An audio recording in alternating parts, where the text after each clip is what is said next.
I was suicidal. I had an eating disorder. I regularly wanted to kill myself.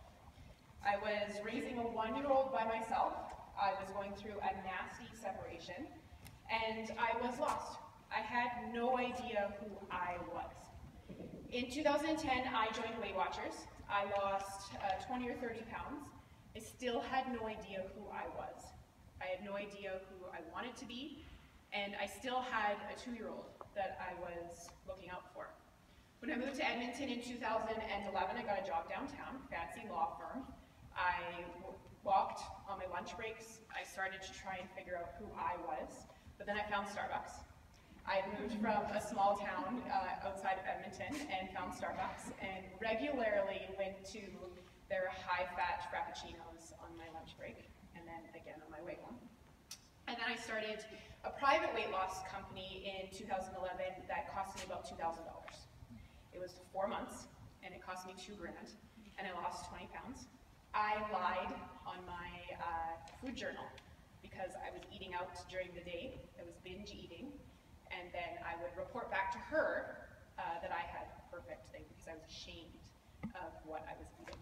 It was the walking advertisement for being a yo-yo dieter. I tried everything and anything that you could possibly think of. The 5-minute quick fix, the fast metabolism diet. I juiced for a year. Every once in a while I would start a 5-day juice cleanse. I lost 15 pounds, but then I couldn't get up in the morning because I had no energy. I started Spa Lady even that year, and I signed up and paid for the whole year, and I went once, and that was the consultation. I never went. When I met my spouse, Colin, in 2013, I remember feeling that he was very much out of my league. He went to the gym every day, he worked out, he went to yoga, and this one time we decided to go running in the river valley, and there's these stairs near the Kinsman, I think, and they go straight up, and I couldn't keep up to him. I couldn't make it up 2 sets of stairs. He was lapping me up and down. And then we decided to run the bridge, and I couldn't keep up to him. He was very supportive, but just kept going because I just couldn't do it. And I remember leaving that weekend thinking, I'm going to change my life. If I want somebody like this in my life, I needed to change my life because I refused to be the fat kid that couldn't keep up all of the time. In January of 2014, I joined World Health. I paid $2,100 for the first part of the year and another $800 for some personal training. And it was about a $3,200 year. I went, but I had a kid with me all of the time. I had no support. I moved from Edmonton to Spruce Grove and was commuting downtown, which meant I would drop Nathan off at 6 o'clock in the morning and then go to the gym for 6:30, go downtown, go back to Spruce Grove in the afternoon, and then have to do it all over again. It's just unreasonable. I mean, who has 2 hours to spend at the gym while you're trying to raise children? It couldn't happen. It didn't happen. And the worst part about it was I still didn't know how to eat. That wasn't something that they taught you in personal training. And this may just be my experience. I'm not knocking gyms by any means, but I still didn't know how to eat. I still would go home and binge eat or go out for dinner and think that regardless of whether or not I was working out, I still didn't know how to eat. Most importantly, sorry, I made notes and I prepped for this last night. So in 2014, it was a big year for me. I remember one morning, I stepped on the scale, and the scale read 173 pounds. Promise not to cry. I had lost 100 pounds, but I was devastated. And I remember sitting on the tub that morning thinking, is this it? Is this what losing 100 pounds feels like? Because that's not what I wanted. I didn't want to feel like this.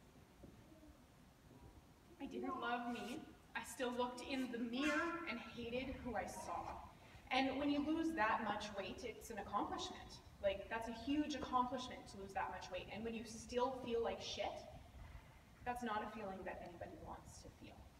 In 2015, we attended the Craven Country Music Festival. I don't know, has anybody been there? No, it's a huge festival in Saskatchewan, and everybody wears jean shorts and bikinis and gets drunk. And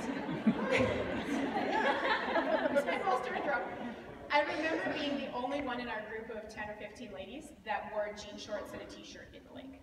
And everybody was drunk, nobody cared, but I felt so shitty about myself that I couldn't wear the bathing suit that I'd bikini on underneath. But the thought of taking that off, taking that shell off, was too much. I couldn't do it. And I remember coming home that weekend, this was the end of July, August of 2015, I was introduced to Beachbody. I did my research, I became a coach, I purchased the 21 Day Fix, and I've only lost 30 pounds with Beachbody. But what I've gained with Beachbody is more than what I could have ever lost. I gained the confidence about myself to be able to ask for help. I've gained confidence to be able to look into the mirror and say, I love what I see. And it's not like that every day. Some days it changes, some days it's better than others. But I can look at myself and smile back instead of be upset. I gained the confidence.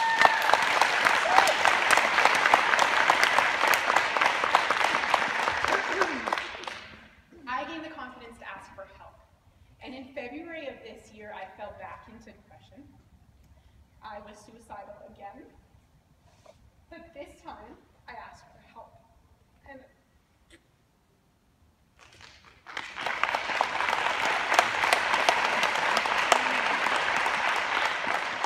this time I was able to pull myself out because I knew what I had gone through, and it's not a place I ever wanted to be ever again. But most importantly, Beachbody taught me that it has nothing to do with the scale.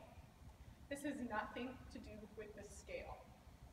If I could go back and set myself some goals, instead of losing 100 pounds, it would be, how do I want to feel when I lose those 100 pounds? Do I want to feel on this journey? Do I want to feel confident, or do I want to see the scale at 150 pounds? For me, I want to feel confident, I want to feel beautiful, I want to feel strong, and I want to feel blissful. Those are my words for my journey. So I challenge you to take away from this on what you want to feel through this journey. How do you want to feel? Do you want to feel connected to yourself? Do you want to feel blissful? Do you want to feel strong? We all want to look good naked. Everybody knows that. But how do you want to feel? And then I challenge you to ask yourself how you're going to get there. And make a plan. Ask yourself those questions. And then rock your journey. Woo!